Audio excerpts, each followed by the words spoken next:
이 자리에 나와 예배하는 우리 모든 성도님들, 또 인터넷으로 예배하는 우리 모든 성도님들이 말씀을 통해서 영적 주도권을 가지시기를 주님의 이름으로 축원합니다. 영적 주도권 굉장히 중요합니다. 이 영적 주도권을 요즘은 넉넉고 뺏기고 있어요. 넉넉고 뺏기는 줄도 모르고 뺏기고 세상 가운데 다 내주고 있는데, 우리 청년들과 우리 성도님들의 영적 주도권을 말씀 속에서 예수 그리스도 안에서 다시 회복하기를 한 번 더 주님의 이름으로 축원합니다. 꿈이 있습니까? 많은 청년들이 꿈이 없다고 얘기합니다. 요즘 청년들 3포, 5포, 7포를 얘기하고 다 포기하고 나는 꿈도 없고 아무것도 없다라고 얘기하는데, 꿈이 없으면은 살 맛이 안 나요.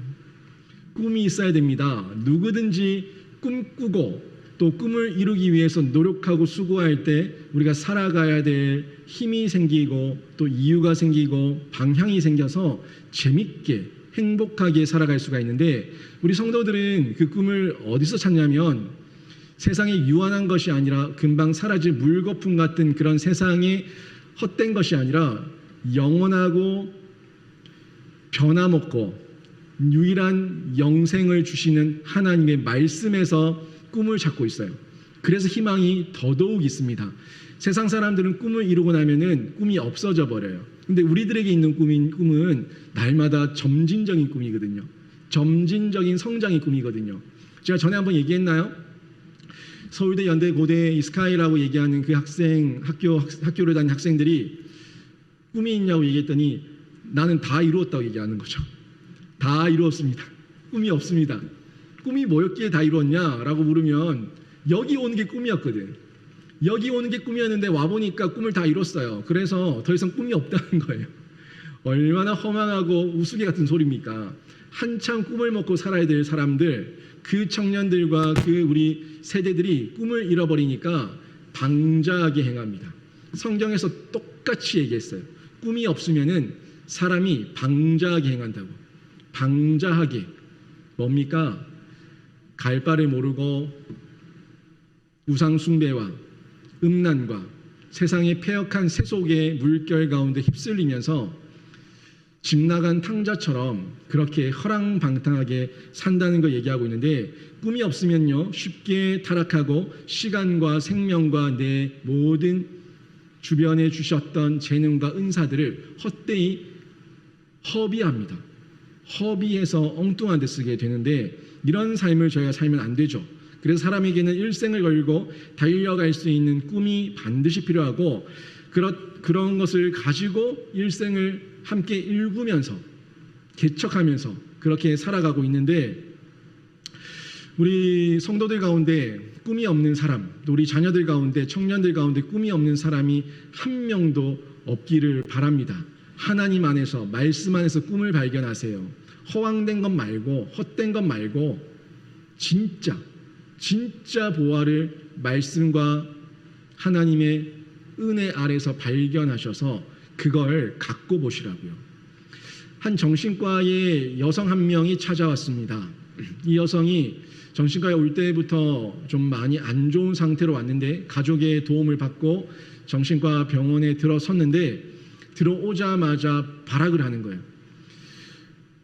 이 발작 일어나고 발악을 하고 기물을 파손하고 파괴하고 욕설과 온갖 폭력을 다 휘두릅니다.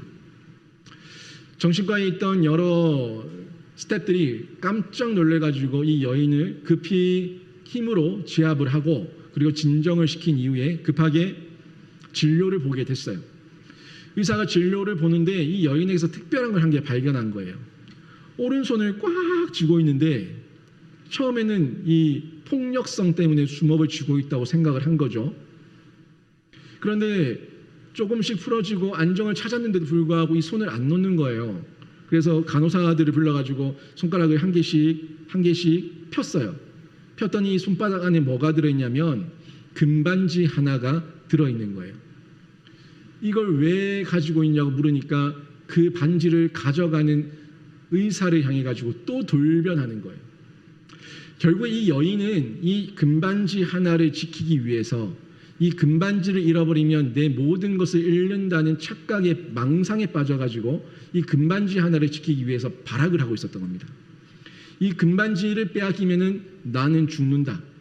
이 금반지를 빼앗기면 나는 안 된다 하는 망상과 착각에 사로잡혀가지고 이 금반지 하나에 그렇게 집착하면서 온 힘을 다해서 자신을 보호하고 자신에게 오는 모든 사람은 금반지를 뺏기 위해 온다고 착각하고 그들에게 폭력을 휘두르고 그렇게 집착하면서 금반지를 지키고 있었던 겁니다. 이 세상을 살아가고 있는 많은 사람들이 한 단면을 얘기해 주는 예화예요. 세상 사람들은 정말 영원한 것과 더 큰 것이 있음에도 불구하고 내 손에 쥐어져 있는 이 금반지 하나를 뺏기면은 마치 내가 죽을 것 같이 마치 나는 끝난 것처럼 착각하면서 이 금반지로 인식하고 있는 취업과 스펙과 돈과 권력과 명예와 이성과 여기에 집착하면서 살아가고 있는 거예요. 그래서 내가 원했던 그 한 가지를 얻지 못한다거나 거기에 대해서 뭔가 잃어버리게 되면은 모든 것을 잃어버린 양. 나는 끝났다. 이렇게 얘기하면서 자신의 인생을 스스로 이 무덤 가운데, 동굴 가운데 밀어넣고 있는 거예요. 나오지 말라고. 넌 끝났다고, 죽었다고. 얼마나 어리석은 세상 사람들의 모습입니까? 이 모습을 보면서 우리들의 모습은 어떤지, 우리들은 혹시라도 세상 속에서 뭔가 한 가지에 집착하면서 거기에 현혹되고 속아서 넘어가고 있는지 한 번은 더 생각을 해보고 돌아볼 필요가 있습니다. 오늘 성경 본문에서 이 마귀가 예수님에게 세 번째로 시험을 하고 있는데 이 세 번째 시험을 통해 가지고 예수님의 삶의 목적 자체를 송두리째 흔들어 놓으려고 하는 이 사탄 마귀의 계략을 발견할 수가 있습니다. 여러분, 미끼를 보면요, 그 수준을 알아요. 미끼를 보면은 수준을 아는데 그 미끼가 내가 이 미끼를 가지고 뭘 잡으려고 하는가 하는 그 수준을 알 수 있다는 거예요. 그냥 일반적인 물고기는요, 지렁이 또는 떡밥 뭐 이런 거 하면 됩니다. 이런 작은 물고기는 지렁이나 떡밥으로 낚시를 할 수 있어요.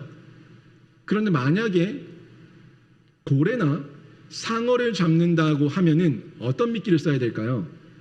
고래나 상어를 잡기 위해서 지렁이나 떡밥을 쓰면은 고래나 상어가 들여다볼까요?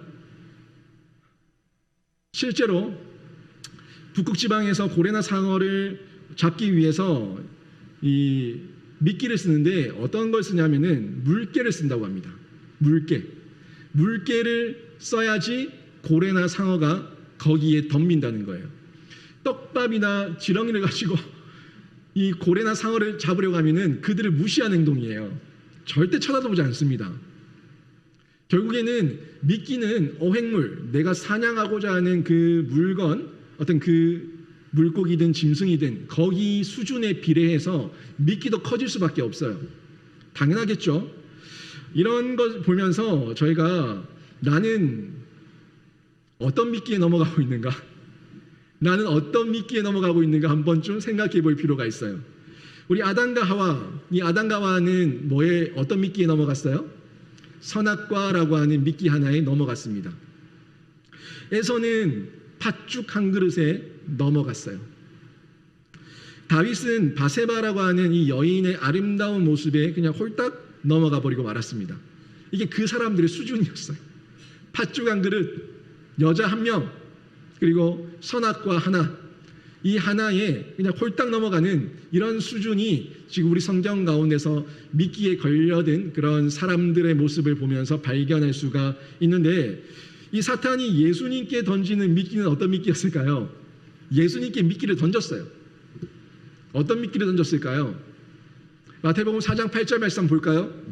마태복음 4장 8절에 보니까 사탄이 예수님에게 던지는 미끼가 있는데 보세요. 마귀가 또 그를 데리고 지극히 높은 산으로 가서 천하 만국과 그 영광을 보여줬다고 얘기하고 있는데, 예수님이 대단하긴 대단한가 봅니다. 이 사단 마귀도 예수님에게 미끼를 던질 때는 한 마을도 아니고 한 나라도 아니고 천하 만국을 보여주면서 온 세상을 다 보여주면서 미끼를 던졌다는 걸 볼 수가 있는데, 이 한순간에 이런 미끼가 던져질 때 누구든지 현혹될 수 있습니다. 유혹에 넘어갈 수 있습니다. 모든 사람은 어떤 미끼가 던져질 때, 사단 마귀가 미끼를 톡 던졌을 때 덥석 받아먹을 수가 있어요. 또는 멈칫하면서 순간 흔들릴 수 있습니다. 여러 가지를 볼 수가 있는데, 더구나 지금 천하만국을 보여주고 있어요. 천하만국을 보여주고 있는데 예수님 입장에서 어떻습니까? 그냥 한번 끄떡하면은, 잡으면은 천하만국이 내 것이 되는데, 이걸 거절하면 예수님에게 뭐가 남았어요? 십자가가 남은 거예요. 이걸 거절하면 예수님에게 십자가가 남아있는 이런 상황 가운데 놓여 있는데, 우리 예수님 어떤 선택을 하실까요? 사탄의 이런 매혹적이고 유혹적인 미끼 앞에서 우리 예수님은 더 이상 생각하지도 고민하지도 않고 십자가를 선택하시는 단호함을 보여주는 걸 확인할 수가 있습니다. 예수님의 가치는 그런 세상 천하만국에 있지 않았거든요. 여러분, 가치라는 걸 어떻게 생각합니까? 예수님은 이런 세상에 있는 유한한 것들, 언젠가는 끝날 것들, 언젠가는 사라질 것들에 대한 그런 물질관에서 가치를 찾지 않았어요. 우리 주님은 영원한 것, 영원하고 하나님 안에서 항상 누릴 수 있는 영광을 보고 있었기 때문에 이런 세상의 미끼 가운데 넘어가지 않았습니다. 이 가치라고 하는 것은 내가 어떻게 보냐에 따라서 달라져요. 우리 사람이 보기에는 천하만국이래, 천하만국이래, 이런 마음을 가질 수 있지만 가치에 따라서 달라지는 거예요. 천하만국이래 하는 마음이 든다면 우리의 가치고, 예수님의 가치는 천하만국이 아무런 의미가 없었어요. 가치는 내가 먹이는 거예요. 내가 주체적으로, 주관적으로 내가 설정하는 게 가치입니다. 모든 면에서 동일한 가치를 주는 게 아니에요. 같은 물건이라고 하더라도 이 사람에게 가치 있는 것이 있는가 하면 저 사람에게 가치 없는 게 있어요. 그렇지 않습니까? 내가 어디에 관심을 가지고 어떤 눈으로 바라보냐에 따라서 모든 것에 대한 가치는 달라지게 되어 있습니다. 가치라는 것은 상식을 뛰어넘어서 개인의 주관적이고 독특하고 특별한 관점에서 보는 평가이기 때문에 다른 거예요. 다 헐어진 스카프 하나가 있습니다. 다 헐어진 스카프 하나. 그 누구에게도 그냥 선물로 주기 어려운 거, 줄 수 없는 거. 빛이 발에 있는 은반지 하나. 다 낡아 빠져서 그 얼굴도 찾아보기가 정확하게 인식하기가 어려운 낡아 빠진 사진 한 장. 여러분, 이런 것들이 어떻게 가치가 있겠습니까? 아무 가치가 없다고 얘기할 수 있지만 이것이 부모님의 유품이라면, 그리고 이것이 나에게 주어져 있는 내가 가장 사랑하는 사람의 마지막 그 유품이라고 한다면 그 가치는 어떻게 될까요? 바꿀 수 없어요. 아무리 낡아 있는 사진 한 장이라고 하더라도, 스카프라고 하더라도, 은반지 하나라고 하더라도 거기에 내가 의미를 두고, 내가 가치를 두고, 거기에 내가 다른 주관과 생각을 가지고 의미를 부여하게 된다면 그 물건은 그 누구도 쉽게 하찮게 여길 수 없는 소중한 물건이 되고 맙니다. 이게 가치예요. 가치관이라고 하죠. 여러분, 특히 우리 청년들, 세상에서 얘기하는 그 가치관의 모든 것이 획일적이라고 생각하지 마세요. 여러분만의 특별한, 여러분만의 독특한 가치를 만들기를 바랍니다. 제가 예전 시간에 BBR, DDR을 얘기하면서 이 세상에서 독특하기 위해서는, 이 세상에서 튀기 위해서는 말씀대로 살면 튄다고 얘기했죠. 더 이상 다른 어떤 아이디어를 짜내서 튀지 않아도 말씀대로만 살면 튀어요. 말씀대로만 살면 튀어요. 워낙 이 세상이 하나님을 대적하며 살고 있기 때문에 말씀대로만 살면 튀고, 말씀 안에서 나의 정체성을 드러낼 수가 있는데, 이걸 잊지 마시고 여러분 한번 도전해 보시기를 바랍니다. 가치관이에요. 세계관이에요. 내가 어떻게 바라보냐, 어떻게 의미를 두냐에 따라서 모든 것은 달라질 수가 있습니다.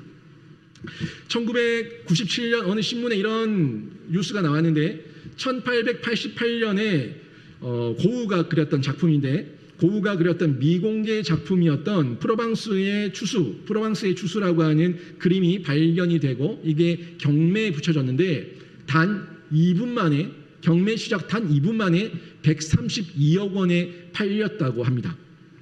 132억 원. 1997년도에 132억 원. 어우, 상당하죠. 지금도 큰 돈이지만 뭐 저 같은 사람에게는 그 프로방스의 추수라고 하는 이런 그림이 뭐 저에게는 아무 의미가 없어요. 제가 뭐 돈이 뭐 엄청나게 많다고 하더라도 사지도 않을 겁니다. 살 마음도 없어요. 왜요? 저한테는 그 그림에 대한 의미가 없기 때문에, 가치가 없기 때문에 그런 거예요. 그런데 이 고흐에 대한 그림과 작품에 대한 그 가치를 알고 거기에 의미를 두고 있는 사람은 132억이 아니라 더 많은 돈을 줘서라도 살려고 덤빕니다. 왜요? 거기에 가치를 두고 있으니까, 마음이 있으니까 거기에 생각을 두고 얻기 위해서 많은 노력을 하게 된다는 거죠. 이 같은 가치 평가가 다른 사람에게는 당연한 것이 될 수 있다는 거예요. 그 사람의 그 내용이 나에게는 의미 없지만 다른 사람에게는 당연한 것이 될 수 있다는 겁니다. 이것이 가치관인데 마태복음 6장 28절과 29절에서 우리 예수님의 가치가 어떤 가치였는지 한번 확인할 수가 있는데 28절과 29절 말씀 같이 한번 읽어볼까요? 같이 한번 읽어보겠습니다. 시작. 또 너희 어찌 염려하느냐? 들의 백합화가 어떻게 자라는가 생각하여 보라. 수고도 아니하고 길쌈도 아니하느니라. 그러나 내가 너희에게 말하노니 보는 영광으로도 입은 것이 이 꽃 하나만 갖지 못하였느니라. 아멘. 여러분 여기 29절에 그러나에 한번 주목해 보시죠. 방금 지금 이 꽃, 지금 나오는 마지막 줄의 이 꽃은 백합화라는 것을 앞부분 28절에서 확인할 수가 있었어요. 그런데 지금 뭐라고 얘기하고 있어요? 그러나를 얘기해서 가치의 역전을 예수님께서 얘기하고 있어요. 솔로몬의 입은 영광스러운 옷, 그것과 이 들에 피어 있는 백합화, 이거는 비교할 수가 없다는 거예요. 모든 솔로몬의 것보다 이 들에 피어 있는 백합화가 훨씬 더 가치 있고 아름답다고 말씀해 주고 있어요. 왜 그런 줄 압니까? 왜 그런 줄 알아요? 여러분, 들에 핀 백합화는 하나님이 직접 창조하신 겁니다. 들에 핀 백합화는 하나님이 직접 창조하신 거예요. 하나님의 창조의 능력, 곧 자연을 상징하면서 하나님의 은혜와 하나님의 능력과 하나님의 그 솜씨를 뽐내고 있는 거예요. 그런데 솔로몬의 입은 이 영광, 솔로몬의 입은 모든 영광으로 입은 것, 이건 뭐예요? 이거는 누가 만들었어요? 세상 권세의 산물이고 상징입니다. 사람이 만든 거예요. 사람이 만들어 놓은 것과 피조물이 만들어 놓은 것과 창조주가 만들어 놓은 것, 이거 어떻게 비교할 수 있냐? 이걸 지금 예수님이 얘기하고 있는 겁니다. 보이십니까? 예수님의 가치였어요. 예수님의 가치는 세상 사람들이 만들어 놓은 그 유한하고 썩어질 것, 그것이 아니라 우리 창조주 하나님께서 언제든지 새롭게 만들어낼 수 있는 그 솜씨가 가장 가치 있다는 것을 얘기해 주고 있는데, 여기에 예수님의 그 가치가 어디에 더 기울어져 있는지, 어디에 무게중심이 있는지 확인할 수가 있는 내용입니다.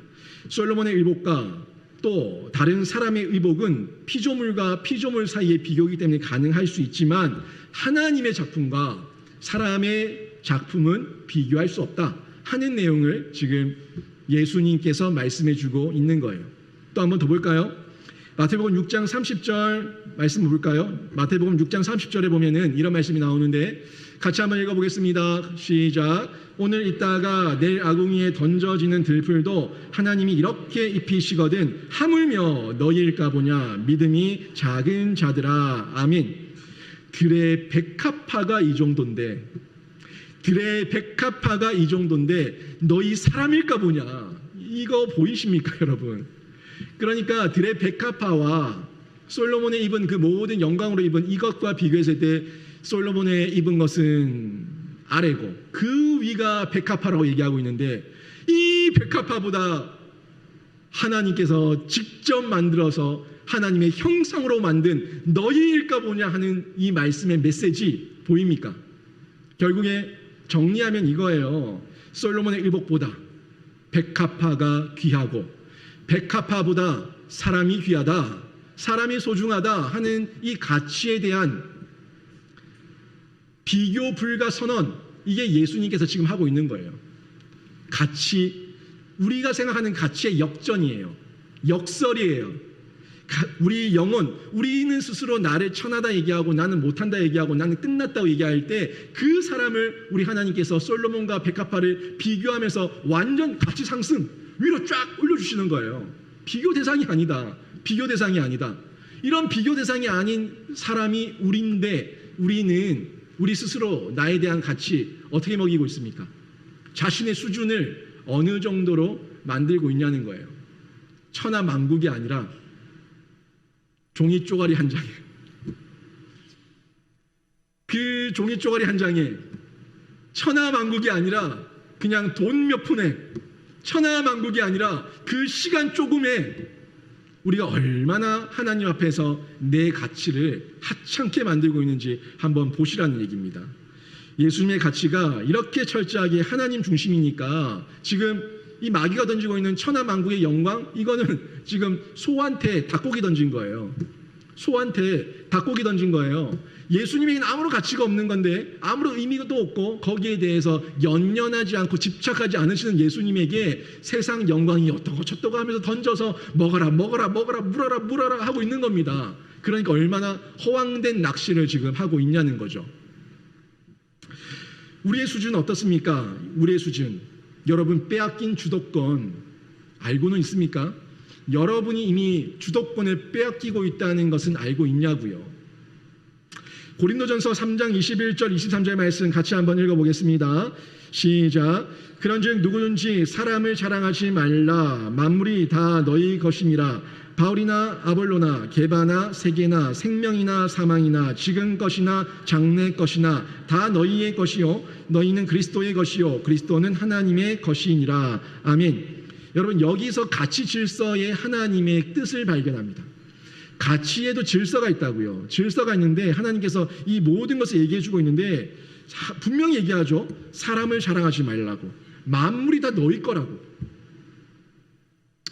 바울이나 아볼로나 게바나 세계나 생명이나 사망이나 지금 것이나 장래 것이나 다 너희 것이요 너희는 그리스도의 것이요 그리스도는 하나님의 것이니라. 분명히 얘기하면서 가치에 대해서 우리가 어떤 가치관을 가지고 이 세계를 바라봐야 되는지에 대한 질서를 정해주고 있어요. 그런데 우리는 늘 혼돈하고 있죠. 세상에 있는 모든 이념과 사상과 물질과 자연은 인간을 위해 존재하는 것임에도 불구하고 거기에 끌려다니잖아요. 주도권을 뺏겨가지고 끌려다니잖아요. 세상이 요구하는 대로 춤추고 있잖아요. 이게 문제입니다. 인간이 이것들의 노예가 되면 안 되고 이것들을 다스릴 수 있어야 되는데 이것들의 노예가 되어가지고 이들 가운데 지금 끌려다니고 있는, 종로를 타고 있는 그런 상황 가운데 빠져 있다는 겁니다. 이것이 주도권이고 가치관인데 여러분은 여러분의 주도권과 가치관이 어디에 더 무게중심이 있고 어디에 본질적인 의미를 담고 있습니까? 하늘의 천사도 하나님의 자녀들을 위한 심부름꾼에 불과해요. 마귀는 우리 앞에서 알짱거리고 있지만 그들은요, 용도가 있어요. 우리를 단련시키고 훈련시키는 시험의 도구일 뿐이에요. 일회용 도구.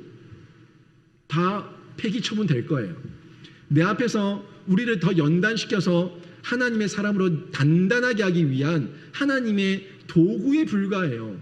그 도구에 불과한 마귀에게 우리가 덥석 물려가지고 끌려간다면 이건 말이 안 되죠. 지나갈 건데. 시편 8편 4절부터 6절 말씀 봅니다. 여기 말씀 같이 한번 읽어보겠습니다. 시작. 사람이 무엇이기에 주께서 그를 생각하시며 인자가 무엇이기에 주께서 그를 돌보시나이까. 그를 하나님보다 조금 못하게 하시고 영화와 종기로 간을 씌우셨나이다. 주의 손으로 만드신 것을 다스리게 하시고 만물을 그의 발 아래에 두셨으니. 아멘.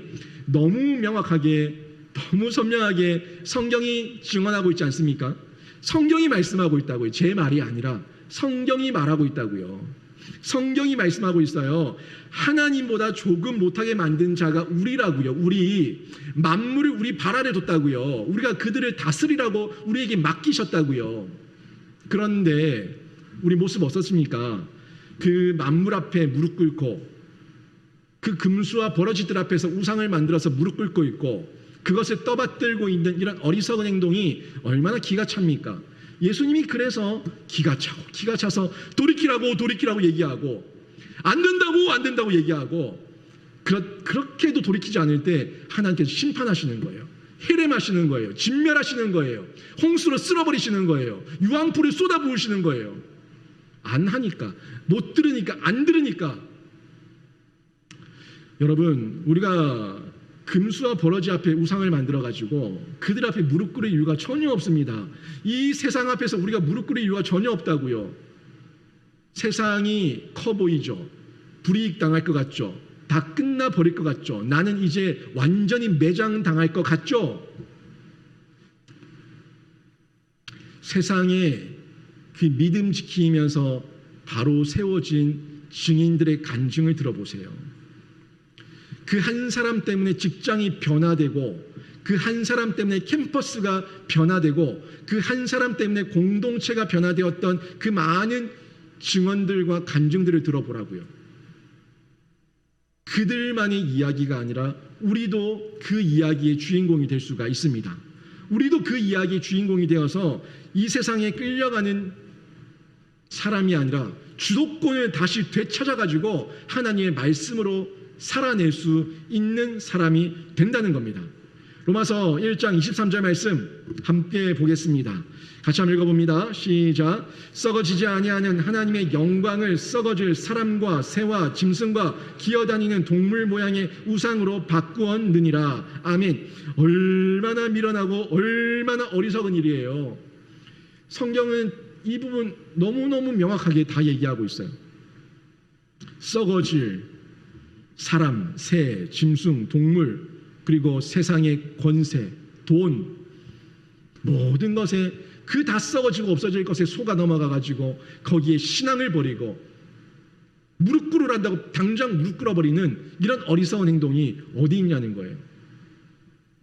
성경은 오직 하나님만 경배할 것을 요청하고 있습니다. 이것이 성도를 성도답게 만드는 비결이고 비참하지 않고 비굴하지 않도록 다시금 하나님의 형상으로 세우는 하나님의 방법인 줄로 믿습니다. 성경은 그 부분을 명확하게 얘기하고 있어요. 그리고 주도권을 되찾으라고 얘기합니다. 되찾은 주도권을 가지고 다시금 세상 안에서 당당하게 살아갈 것을 요청하고 있어요. 여러분, 여러분을 유혹하는 사탄의 미끼가 뭡니까? 예수님께는 천하만국의 영광으로 유혹했는데 여러분을 넘어뜨리는, 여러분을 유혹하는 사탄의 미끼는 뭡니까? 제가 말했죠? 그 미끼가 내 수준이라고. 그 미끼가 사탄이 나를 보고 있는 수준이라고. 기분 굉장히 나빠야 됩니다. 진짜 기분 나쁘셔야 돼요. 이 사탄 이 녀석이 나를 도대체 어떻게 보고, 천하만국도 아니고 그깟 술, 그깟 돈, 그깟 이성, 그깟 권력, 그따위 것 가지고 나를 넘어뜨리려고 해? 기분 나빠야 됩니다. 굉장히 자존심 상해야 돼요. 여러분이 얼마나 우스웠으면 그런 거 한 개로도 얼마든지 넘어온다고 그렇게 요리아바라 이러고 있다고요. 기분 나빠하세요. 진짜 기분 나빠하세요. 저는 이런 기분 느낄 때가 한 번씩 있어요. 그래서 굉장히 기분 나빠요. 나 목사야. 나 그래도 목사라고. 여러분, 기분 나빠야 돼요. 진짜 사단마귀가 내 앞에서 요거 봐라 이러면서 알짱대고 있을 때 기분 나빠하십시오. 도대체 이 녀석들이 나를 뭘로 보고 기분 나빠할 수 있어야 돼요. 여러분이 무시하는 사탄을 향해서 여러분은 뭐라고 말합니까? 고민하는 여러분에게 사탄은 아주 빠르게 일격을 가하면서 생각할 틈을 안 줘요. 워낙 핸드폰이 빠르죠. 3G, 4G, LTE, 지금은 5G. 엄청나게 빠릅니다. 이 사단 마귀가 이 5G의 속도로 여러분에게 속삭여요. 5G의 속도로. 뭐라고 속삭입니까? 4장 9절 말씀. 이르되 만일 내게 엎드려 경배하면 이 모든 것을 내게 주리라. 이르되 만일 내게 엎드려 경배하면 이 모든 것을 내게 주리라. 요거 봐라, 요거 봐라. 지금 엎드려 경배하면 이 모든 것을 너한테 줄 거야. 엎드려. 굉장히 기분 나빠야 돼요. 제가 이렇게 기분 나쁘죠? 저는 여러분에게 그렇게 하지 않습니다. 저는 여러분이 하는 게 아니라 사탄이 여러분이 그렇게 하고 있다고요. 기분 나빠야 돼요. 굉장히 빠르게 이렇게 일격을 가하면서 넘어뜨리려고 하는데, 그때 우리 마음 가운데 한 번만 눈 깜짝, 5G 속도로 한 번만 눈 감았다 뜨면은, 그러면 저거 내 건데 뭐 어때? 나중에 회개하면 되지. 이러면서 자기 합리화, 자기 변명, 핑계 대면서 무릎 꿇으라고 계속 얘기할 거예요. 그때 오늘 10절 말씀처럼 여러분은 이렇게 단호하게 말할 수 있겠습니까? 같이 한번 읽습니다. 시작. 이에 예수께서 말씀하시되 사탄아 물러가라. 기록되었으되 주 너의 하나님께 경배하고 다만 그를 섬기라 하였느니라. 아멘. 신명기 6장 13절 말씀을 즉각 인용하십니다. 우리 예수님 5G로 덤비는 그 사단 마귀에게 더 빠른 속도로 신명기 6장 13절의 말씀을 가지고 사탄아 물러가라 이렇게 말씀하고 있는데, 여러분 그렇게 말할 수 있겠습니까? 요거 봐라 이러고 있을 때 사탄아 물러가라 얘기할 수가 있겠습니까? 주일 아침에 눈 떴다 눈 감았다 눈 떴다 눈 감았다 좀 이따 가지 말자 막 그러고 있을 때 사탄아 물러가라 하면서 일어날 수 있겠습니까? 아파. 그렇게 할 수 있겠습니까? 벌떡 일어날 수 있는 용기, 벌떡 일어나서 사탄을 끊어내고 물리칠 수 있는 용기, 그런 용기가 저희들에게 필요한데, 예수님께서 왜 이렇게 할 수가 있었을까요? 예수님은 하셨거든요. 예수님은 하셨는데 왜 이것이 가능했겠습니까? 예수님 삶의 목적은 유일했으니까. 단 한 가지, 딴 거 없었어요. 예수님만, 하나님만 경배하는 것, 이게 예수님의 유일한 목적이었기 때문에 가능했던 겁니다. 우리의 삶 가운데 여러분이 크게 보이는 것이 뭡니까? 여러분이 크게 보는 것이 여러분의 주도권입니다. 지금 여러분이 크게 보고 있는 것, 지금 여러분이 크게 보고 있는 것이 지금 여러분의 주도권이에요. 여러분 안에 있습니까? 아니면 세상에 있습니까? 여러분 안에 있는 예수에게 있습니까? 아니면 세상에게 있습니까? 그걸 보시라고요. 내가 예수를 가장 크게 보고 말씀을 가장 크게 보면은 그 속에서 가치관이 생기고 삶의 주도권을 누리게 될 것이고, 하나님의 말씀으로 주도권을 되찾기만 하면은 사단 마귀의 이런 유혹 따위는 쉽게 넘어갈 수 있고 이겨낼 수 있는 그런 용기 있고 담대함을 가진 성도로 살아갈 수가 있습니다. 어떤 유혹 가운데도 아니라고 말할 수 있는 담대한 용기, 그 용기를 누릴 수가 있는데, 하나님의 말씀을 가진 내가 이 세상의 주도권을 이미 가지고 있다고 선포하시면서 담대하게 한 걸음 한 걸음 나가시기를 주님의 이름으로 축원합니다. 단호한 태도를 가지세요. 단호하세요. 예수님처럼 단호하세요.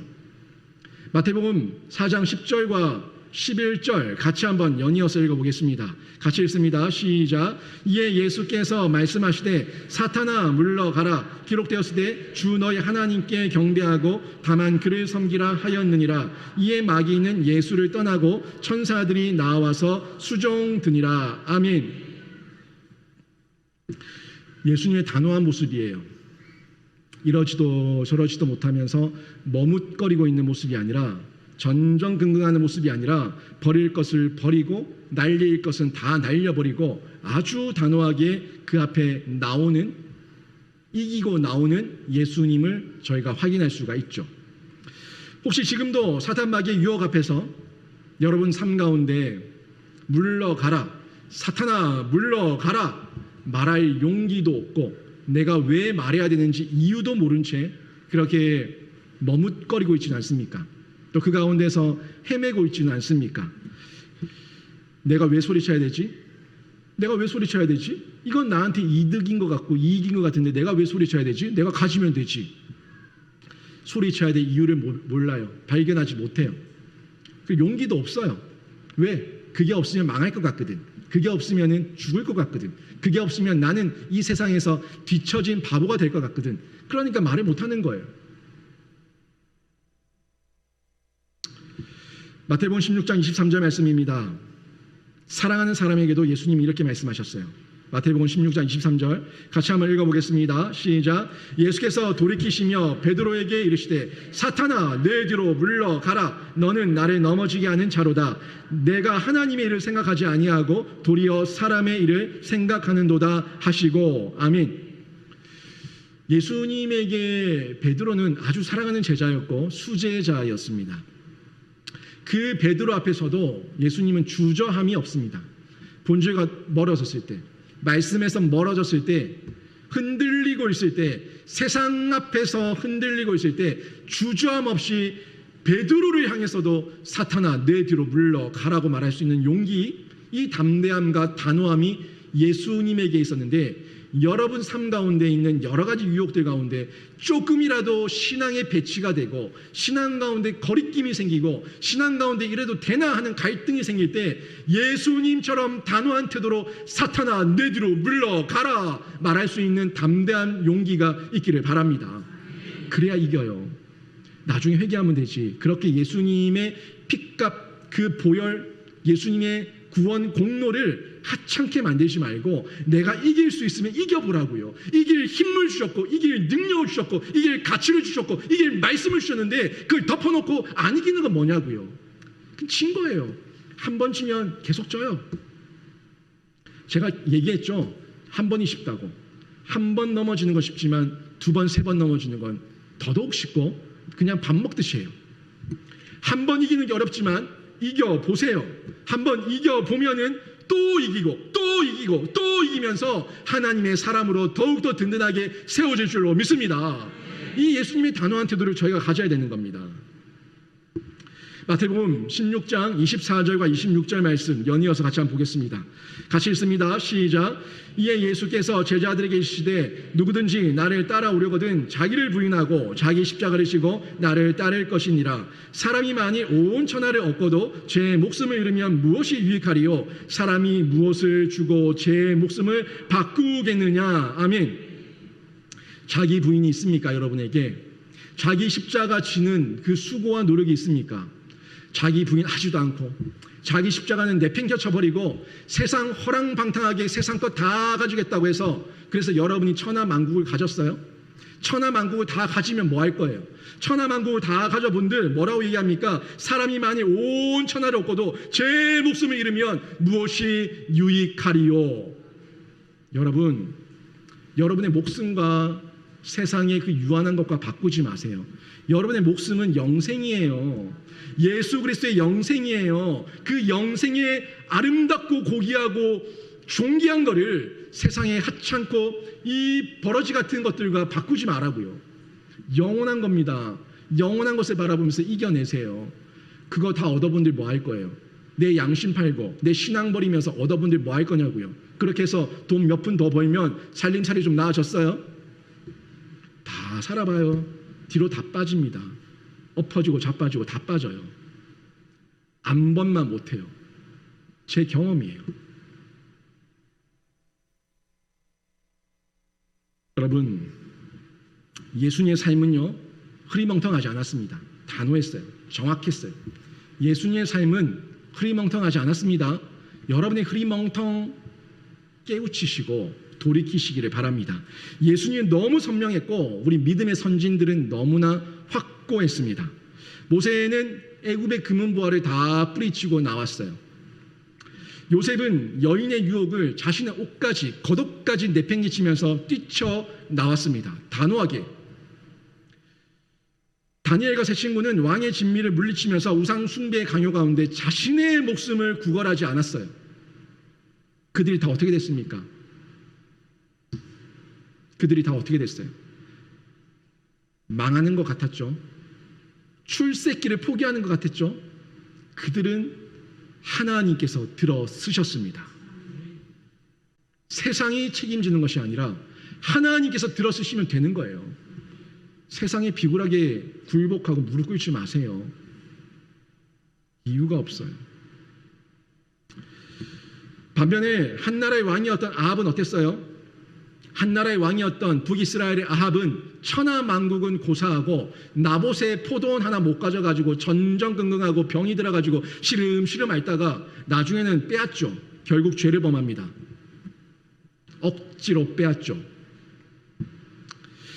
롯의 아내는 어땠습니까? 소돔과 고모라의 풍요와 유혹 그것을 단호하게 뿌리치지 못해서 뒤를 돌아봤다가 소금 기둥이 됐어요. 소금 기둥이 되고 말았죠. 발람은 어땠습니까? 발락이 보여주는 황금의 마음이 빼앗겨가지고 넘어지고 말았어요. 게하시는 어땠습니까? 나아만 장군이 가져왔던 그 많은 재물과 보석을 보고 눈이 휘둥그레져서 엘리사가 거부했는데 뒤쫓아가서 거짓말까지 하면서 그거를 가지고 왔다가 얻어가지고 구걸해서 왔다가 나병에 걸려서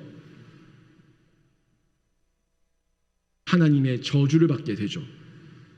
여러분, 세상 따라가면은 이런 결과예요. 하지만 세상 거스르면서 하나님 앞에 서면은 하나님께서 들어쓰시는 인재와 인물이 되는 거예요. 여러분, 세상의 유혹이 영원한 것 같지만 속지 마세요. 세상에 하나님 없이 부와 권력을 사용하는 자들이 그 결국이 어떻게 되는지 한번 보시라고요. 그 결국을 보면 다시 한번 바른 정체성과 삶의 태도와 삶의 목적을 내가 왜 가져야 되는지 그 이유를 발견하게 될 겁니다. 세상에 하나님 없이 권력 가졌던 자들, 세상에 하나님 없이 명예와 인기를 가졌던 자들, 세상에 하나님 없이 부귀를 가졌던 사람들의 결국을 보라고요. 뉴스에 나온 얘기만 들어도 우리가 알 수가 있는데 여러분, 그렇게 허망하게 살고 싶어요? 그럴 이유가 없습니다. 여러분은 들의 백합화보다 귀합니다. 하나님께서 모든 쓸 것과 필요와 입을 것과 먹을 것을 채워주실 줄로 믿습니다. 우리는 맡은 자리에서 사명을 감당하며 살아가는 거예요. 사명 감당하며 살아가면은 하나님께서 사명의 상급과 함께 이 땅에서도 누리면서 살아갈 수 있는 모든 필요를 채워주세요. 반드시 채워주십니다. 이걸 경험하며 살아야 되지 않겠습니까? 여러분, 오늘 말씀 생각하면서 정리하면 세상 믿기에 속지 말고 다시 예수님을 찾기를 바랍니다. 삶의 주도권, 영적 수준, 세상 속에서 찾지 말고 다시 예수님 안에서 레벨업 하시기를 바랍니다. 삶의 태도와 삶의 목적, 세상 속에서 허랑방탕하게 방황하지 마시고 다시 예수님을 통해 가지고 바른 방향과 목적을 찾아서 바른 길, 옳은 길 걸어가는 우리 청년들과 우리 성도들 되시기를 바랍니다.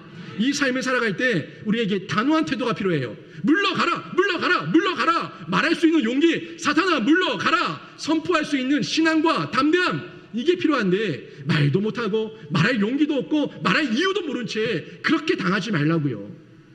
당하지 마세요. 왜 끌려갑니까? 하나님께서 모든 만물을 다스리라고 여러분에게 그 사명을 주시고 대위임령을 주셨는데 왜 그 앞에 무릎 꿇고 질질 끌려가는 삶을 살고 있냐고요.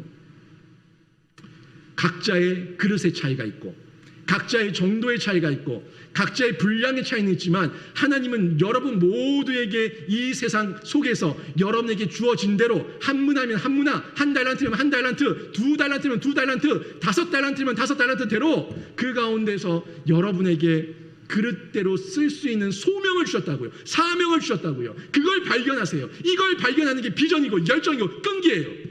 이걸 발견하지 못하니 꿈이 없다고 얘기하고 방자하게 행하는 겁니다. 세상 가운데 돈이면 단 줄 알고 그냥 끌려가는 거예요.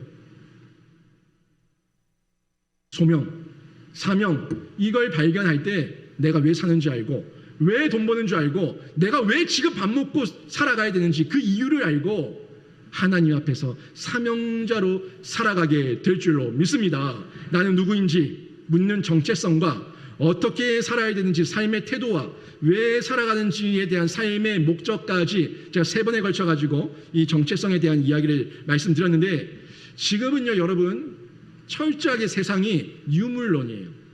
유물론이에요.